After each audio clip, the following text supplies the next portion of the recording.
Hey everyone, welcome back. Hope you guys are having a great Tuesday. I didn't do a video yesterday. I tweeted about it. I had problems with my recording software here, so we're doing it now. So I'm 2 days behind, so I do apologize for that. But thank you so much for coming in to watch this video. We are 3 days away from the heavy event, which is going to happen probably around Friday right now at around this time, which is now like 5:30 in the afternoon, my time. So it's Central Standard Time for me. Might be a different time for you guys.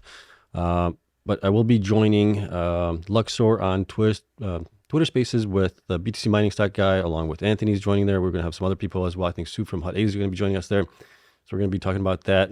Obviously, the heavy event happening. So that's coming up on Friday. I'll let you guys know exact details. If you follow me on Twitter, I think I already retweeted the actual tweet on it. Okay, but today we got to talk about obviously what happened with Bitcoin miners here in the last 2 days, basically. Then we also take a look at Core. Core has two stories out. One is I'm a little confused by. The other one is about growth, which is good. We also have Hut 8 building out their infrastructure, which is good to see.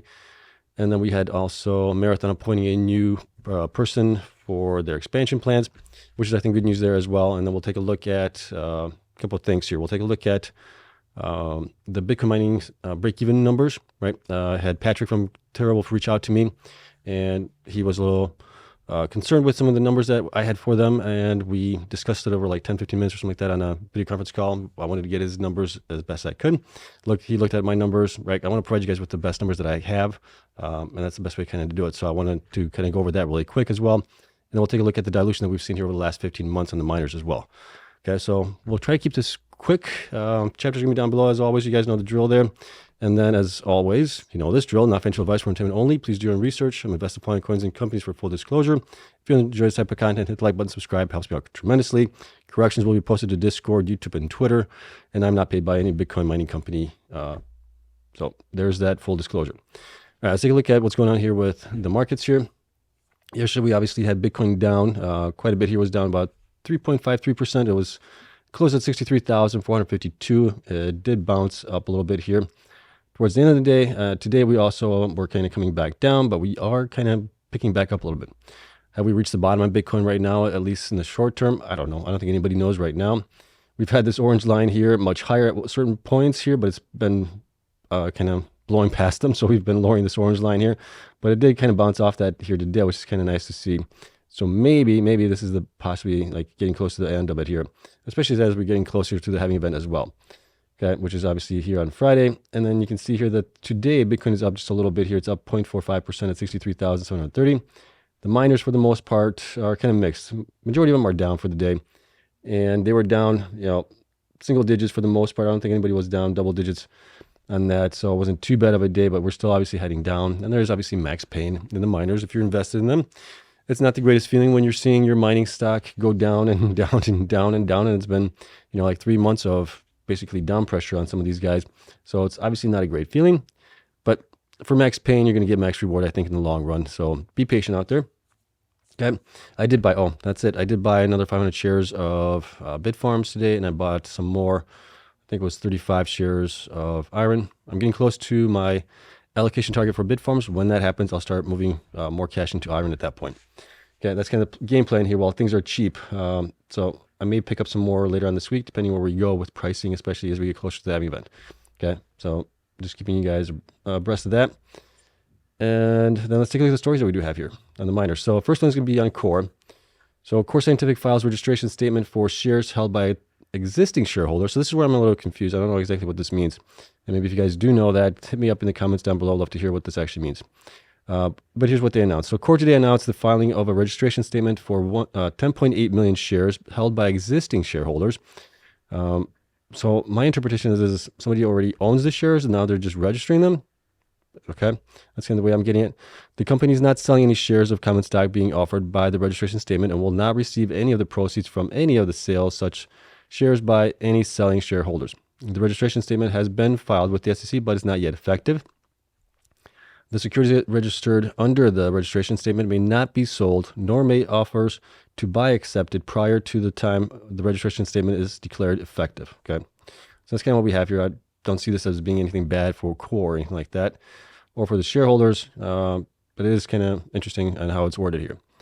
Okay, so that's it on that part. Core, second part of Core, which is obviously news from today, was Core Scientific to expand its Denton, Texas mining data center by 72 megawatts. So that's great news there, right? It's one of the things that we wanted to see from Core after getting out of bankruptcy is for them to grow, and they are looking to grow quite nicely here. So completion of partially built structures will increase total operational infrastructure at Denton Data Center to 197 megawatts, total company-owned infrastructure to 817 megawatts, and then completion expected by end of second quarter of 2024. Expansion highlights a strategic advantage of owning and controlling infrastructure and access to power, which is obviously true. And then going down here, there's a couple of things here that I thought were kind of interesting here. The goal of the expansion program is to deliver more than 20 additional exahash of mining hash rate at an average incremental cost of approximately 200,000 per megawatt, which is really low. But obviously, this would be great if they can get additional 20 exahash, right, from these build-outs. And that would kind of put them closer to maybe 40 exahash right around there. I think they're at, what are they at, 18 now, 19, something like that exahash, if I'm not mistaken. But let's see here, 20 megawatts or less than half the cost of new construction or asset acquisition. So that's obviously very accretive to investors, right? Getting it at 200,000 instead of the 375, 400,000 that it would take to build out a new one or buy one. So that's great there. And then Core Scientific's Denton, Texas data center currently operates 125 megawatts of Bitcoin mining with total contracted power of approximately 300 megawatts. The company's Pecos, Texas data center currently operates 71 megawatts of Bitcoin mining across 2 sites with total contracted power of 250 megawatts. So they do have quite a bit of expansion left that they can do with those 2 sites, right? Or potentially 3 sites, whatever they have those. So that's great news for, obviously, Core Scientific here to grow forward. And then we'll just see how fast they can build this stuff out and get hash rate in there, miners purchase and things like that. But there's obviously great news here that they can do that. And we'll leave it at that. So great news there. Next one is from Hut 8. Hut 8 also provided an update here. So Hut 8 optimizes self-mining operations as miners come online at Salt Creek. Right, last month we saw miners being moved out of facilities and being basically transported over to the Salt Creek facility that they're building out. And it's nice to see that those are possibly going to be getting energized here if they haven't been already energized. But here's what they had to say. So Hut 8 today announced the energization of 1/3 of its 63 megawatt site in Culberson County, Texas, Salt Creek. Hut 8 is phasing energization to maximize deployed hash rate pre-halving and will continue to energize the site in coming weeks. So that's great there. Our outlook on energy prices at the site suggests that the potential for cost savings relative to our cost of mining at Kearney and Granbury is in line with the 30% reduction initially projected. So that's good there, right? As well, going down here, this is a quote from Ganut. We have achieved in 78 days, including the removal of more than 25,000 miners from Kearney and Granbury in 8 days. It is a testament to our market-leading capabilities, work ethic, and ability to execute. We remain on track to deliver incredibly cost-effective build-out. Our expected all-in cost of 275,000 per megawatt or less represents a 40% savings versus recent acquisitions in the area. As demonstrated with Salt Creek, we will continue to actively act decisively to strengthen and grow our self-mining business. Okay, so this is at least gets them to a place where they at least have the miners plugged back in, right, that they lost the space in Kearney and Granbury. They're also moving miners, I think, from a site in Canada, I believe, that they shut down, basically. So that is at least a good step there. Now we just need to see what they actually provide us with as far as updates or purchases on miners that are going to be used to grow their own hash rate. All right, so that's kind of what we're waiting on next. But if they can do that, build out the infrastructure and things like that, this is obviously going to be good for Hut 8. And I think that's kind of what investors are actually waiting on, right? They have a huge HODL position, but they're not being valued on their HODL as compared to other miners. They're being more or less valued on their lack of growth, I think. That's why the stock is down quite a bit. Okay, but that's it for that one. Next one here is from Marathon. So Marathon Digital Holdings appoints, I'm not going to be able to pronounce his name, so I do apologize. I'm just going to call him Mr. M as Managing Director for EMEA Expansion. And here's what we have. So Mr. M as Managing Director for the EMEA region, where he will oversee Marathon's strategic expansion opportunities in Europe, the Middle East, Africa, India, and Asia. Mr. M brings to Marathon an extensive background in international business, development, and global joint ventures with a proven track record in corporate finance, international transactions, and strategy across key sectors such as energy, AI technology, media, hospitality, and retail. So the guy has obviously got a good background there. And then Mr. M's experience and relationship across the region uniquely positions him to lead the next phase of Marathon's international growth, said Fred Thiel. This region presents a strategic opportunity for Marathon with its becoming energy sector, or blooming energy sector, expensive capital markets, and technology-friendly regulatory policies. Right? We're also seeing other companies in that same space, like Bitfarms and others, Marathon's already in Paraguay, places like that. So I think a lot more miners are going to start looking for regions that are friendly to crypto and have a, I would say, abundance of energy potentially, right? So you're looking at those possibilities there. We'll probably see that in the coming years, more so than we are right now.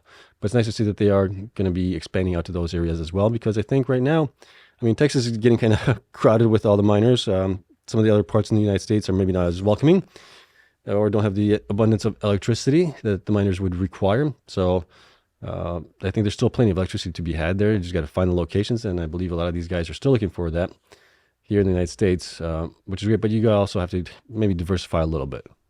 So I'm okay with that, and I think this is good news.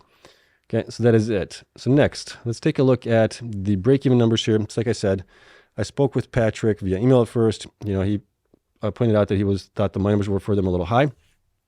And so I said, can we get on a conference call? You can take a look at my numbers here, what I'm using, and then maybe we can find what the error is that you think I'm doing. And he was kind enough to do that, so I greatly appreciate that. And if any miners want to come, you know, shoot me an email if you think that the numbers are high. I'm more than welcome to, you know, go over the numbers with you guys and correct the numbers if need be. I just want to provide the best data that I can for obviously everyone here.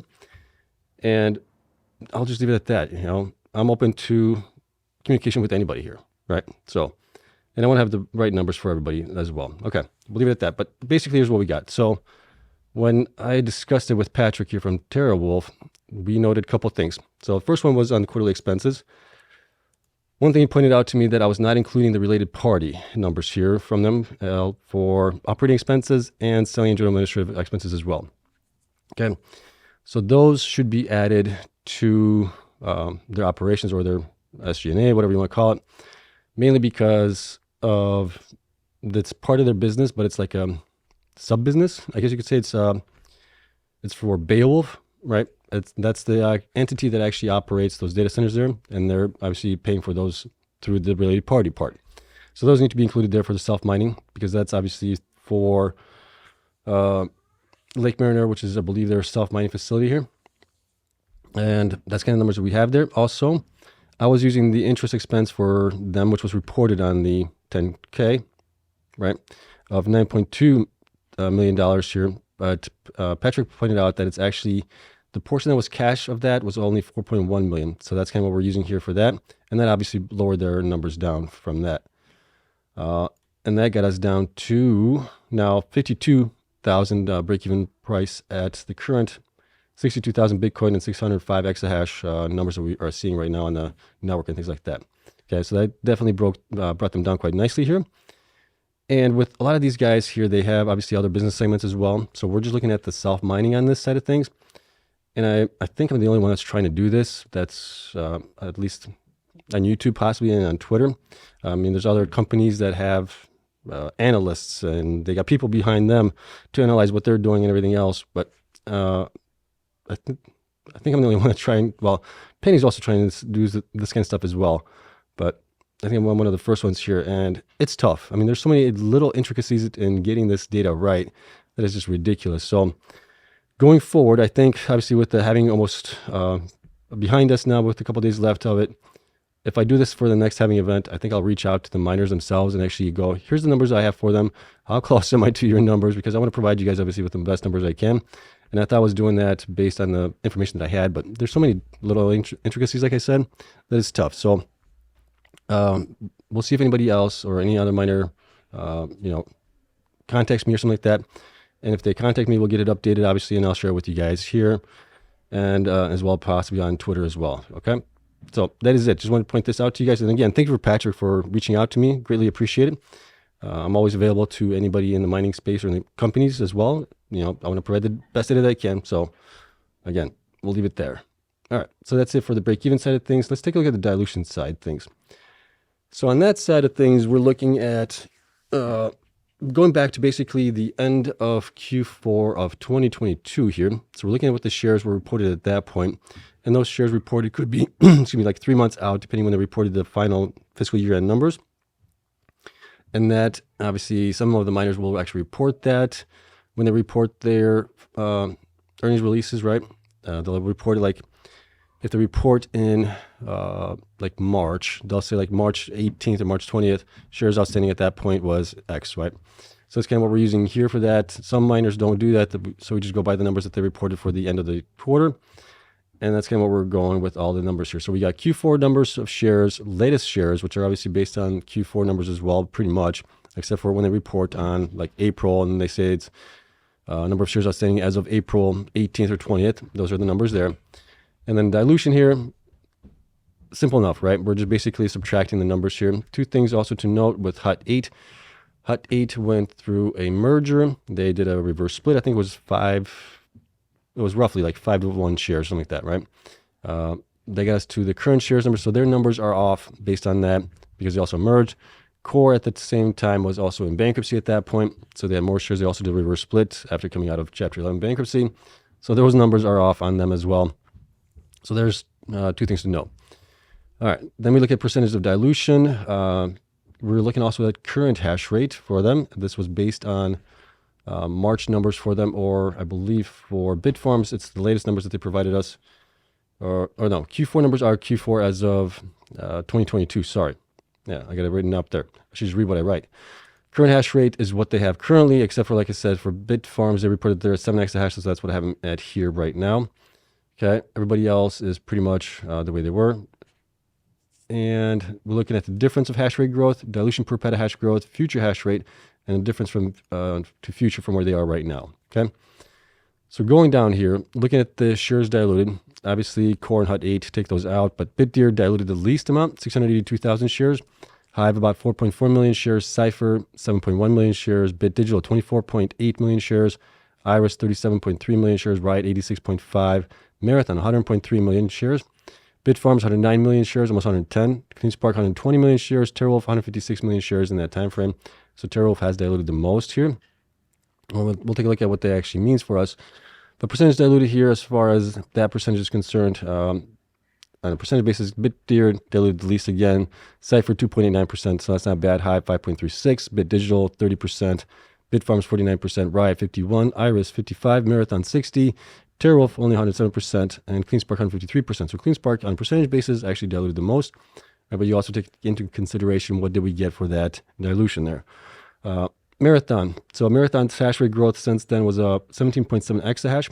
But there's a thing you have to note with Marathon. Marathon was supposed to get to 23 exahash by the end of 2022, right? They obviously had issues with their third-party sites, the hosting providers and things like that, where they were waiting on energization of those sites and things like that. So it wasn't really all of Marathon's fault, but it was a little Marathon's fault for using those types of providers instead of going their own way, but they have changed their mind here recently. Instead of being asset light, they are starting to buy their own infrastructure as well. Okay, but that, and then I think most of that growth was also contributed to the debt that they took on, which was a loan for like 750 million or 700 some odd million right there, right? That wasn't due until 2026 with a very low interest rate. And that was majority of the growth that they had from that, I believe, right? The rest of the dilution that we've seen here was mostly on them hodling for, I think they hodled pretty much all of 2022 without selling anything. So the dilution that was happening there was to fund operations and growth and to hodl, right? So that's kind of where that dilution went to.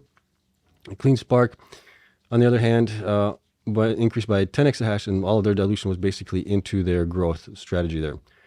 Terawulf increased by 6.5 exahash, Iris 6.5 as well, BitDeer's 5.3, Cypher 4.76, Core 3.5, Hut 8 2.8, 2.9 you could say, and most of that was because they merged with USBTC. Then you got Riot at 2.7, Hive with 2.6, Bitfarms 2.5, and BitDigital with only 1.5 exahash growth on that side of things. So you obviously got a lot of growth from CleanSpark for the amount of shares that they diluted, and you still have a lot of growth going into the future here.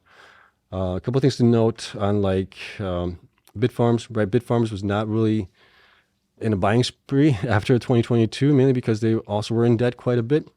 And they've paid that debt down recently here, or paid it off completely in the last month or two. So that's been good. And now they're focusing on obviously growth. So they do have a lot more growth going into the future here, which we'll take a look here shortly on that side of the things. So looking at the shares per petahash, how much was diluted? BitDeer diluted the least per petahash, 129 shares. Cypher, 1,487. Hive, 1,702. Marathon, 5,672. Iris, 5,743. CleanSpark, 11,745. BitDigital, 16,172. Terawulf, 23,000.9. Riot, 32,000. Bitfarms, 43,000, right? So that's kind of why I said Bitfarms was not on a buying spree. They were in basically survival mode for 22 and into 2023. 2023 was a much better year for them, but they were still trying to pay off that debt, and they paid it off, obviously, like I said, in the last couple of months. So that's the story for them. Now, when we look at the future growth here that's left of what's actually installed right now, and that is based on what they have actually reported as being purchased, right, going forward. So it's not based on their targets or anything like that. It's based on the actual miners that they have purchased already. I have contracts in place to purchase those, or I would say they have purchased them, but they haven't really gotten them yet. Based on that, we got Hut 8 going maybe another 1.9 exahash. But with that, with Hut 8, it's also that they shut down one facility in Canada. They're moving some miners out of that. So I think that's going to be actually less. So I think that's just kind of like the remainder of the machines that are still to be plugged in because of the move. But there's not much growth beyond that, right? Core has about 2.1 exahash left of growth left roughly. And then with them building out their infrastructure here recently that we saw today, that could obviously be a lot more growth forward, but they need to purchase the miners in order for those to be included in here. BitDeer has about 4.3, and those are all for their own self-mining, for their self miners actually. And then you got Cypher. Cypher's got about 10 exahash of growth. Hive about 883 petahash. BitDigital, not much, 63 petahash. So really pretty much at the top right now, unless they announce something that they're buying. Bitfarms, about 14 exahash of growth left in them, right? So still huge growth here, about 3x from where they are right now. Riot, 28 exahash. Then you got Iris with 11.5 exahash worth of growth. Marathon with 6.9 roughly, based on what they announced here. Terawulf, about 330 petahash. So Terawulf obviously needs to just come out with something that they're going to be buying miners and getting things installed here in 2024 and into 2025. CleanSpark here has obviously the most growth left, which is, I believe, the rest of the 39 exahash is already funded through the dilution that they did earlier this year. And that should get them to, excuse me, that should get them to, let me see, we have 56. Well, take out, it's actually 56. They're saying they're going to get to 50 exahash. Take out 6, so we're looking at about 33 exahash worth of growth there, right? So huge numbers there, because I think they're going to also replace some of the older miners that they have with the additional new miners. And that's kind of where we're at right now based on that. So that's kind of where you're getting with dilution, right? As long as we're getting dilution for good growth, I'm okay with it. I'm not too happy when miners actually dilute just to hodl, because there's no really good point of hodling in a bear market all the way through the bull run and bear market. And you're just diluting shares to do that, right? Especially now with the spot Bitcoin ETFs, people can get exposure to Bitcoin that way instead of through the miners. So I really don't see a point there. And then also with the FASB rules coming up, or actually implanted in place right now, you basically have no real advantage of hodling that much, especially if you go through the bull run.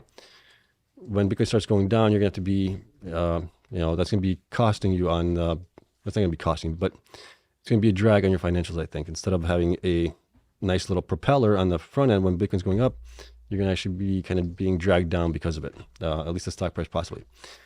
Okay, but that is it. Let me know what you guys think of all this stuff. We'll see what happens tomorrow. Like I said, we're getting close to having an event. Be patient out there, right? We've obviously had a rough 3 months, right? I get it. It's tough.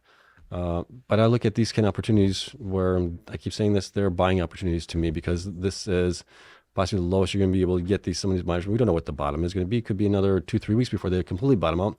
And I don't know that either. So I see this as a buying opportunity. I just keep buying as best I can. And eventually that will turn around into being a much better return in the, on the up end of things when things pop back up. Okay, but that's it. So we'll see what happens tomorrow. Tomorrow's also a live stream we'll probably do that around 8 o'clock, I'm guessing, somewhere around there. We'll ask questions. You guys can ask questions. We'll do a Q&A. Okay, but that is it. Okay, my little sales pitch here, as always. Patreon access gets access to my spreadsheets. The link is down in the description for that. You also get access to our private Discord server as well. And you also get, that's it. That's all you get. You get access to spreadsheets in Discord, which obviously has a lot of great people on there. But that's $8 a month, and then it's there's a spot for $5 and $4 a month also possibly open on that one, and that is it. So we'll leave it at that, and we'll see what happens tomorrow. Appreciate you guys for coming in to watch this. If you liked it, hit the like button, subscribe, helps me out tremendously, and I'll see you guys tomorrow in the live session. Bye.